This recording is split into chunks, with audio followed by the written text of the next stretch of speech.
Olá, seja muito bem-vindo à aula número 4 do curso 50 Ferramentas de Gestão.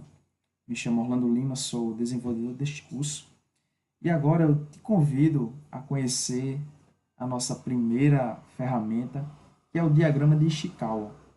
Não sei se você já ouviu falar nessa ferramenta, ela é muito conhecida por diagrama causa e efeito ou espinha de peixe, porque como você pode ver, o diagrama em si, ele lembra a estrutura de um peixe.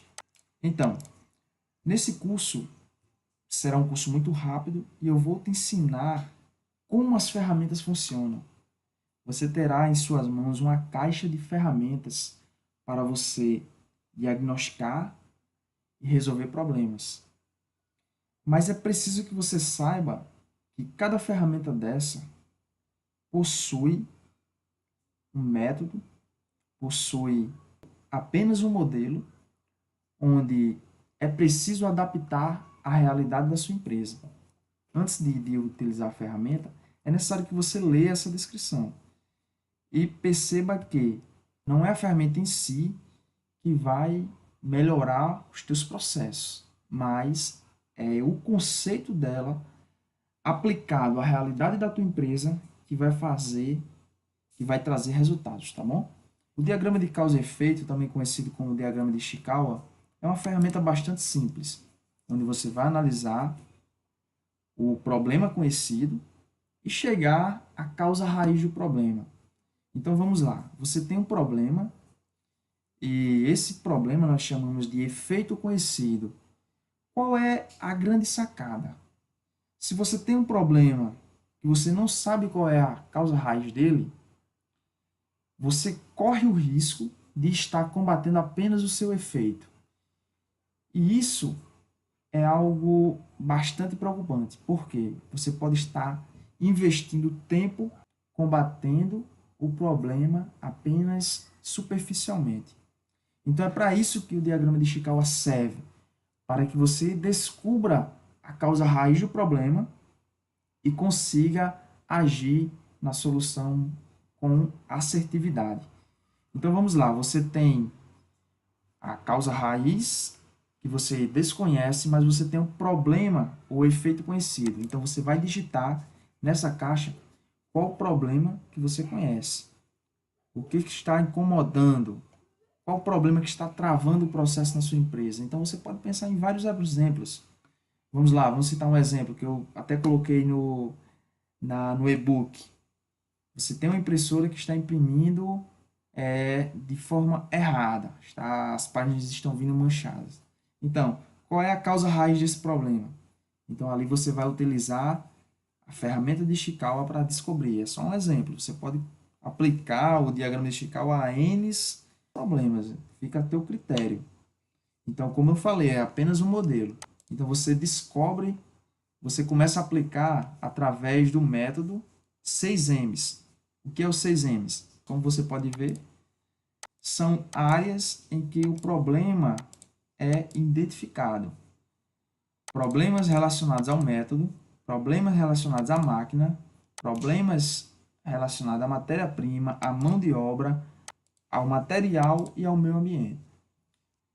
Quando você listar as causas primárias deste problema, você vai chegar à causa raiz. E à medida que você for listando, por exemplo, no exemplo que eu falei, problema na impressão, máquina.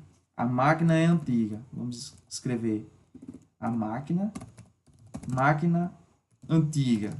A impressora é antiga. Então, problema relacionado à máquina. No diagrama, já vai aparecer aqui. Então, tudo que você digitar na planilha causa e efeito vai aparecer no diagrama de Ishikawa. No final, você vai chegar à causa raiz do problema, que é, você vai dar 2 cliques e você vai escrever aquilo que você entende que, na verdade, é a causa raiz do seu problema. Feito isto, você tem o seu diagrama de Ishikawa pronto e você vai poder analisá-lo mais didaticamente. Note que essa ferramenta é uma ferramenta apenas visual. Logicamente, você tem um esforço intelectual de preencher, de pensar nas causas primárias, de pensar em problema relacionado à matéria-prima. Então, você tem aqui, por exemplo, você tem aqui um norte que vai te levar ao diagrama, a causa raiz do problema, a este diagrama pronto, certo?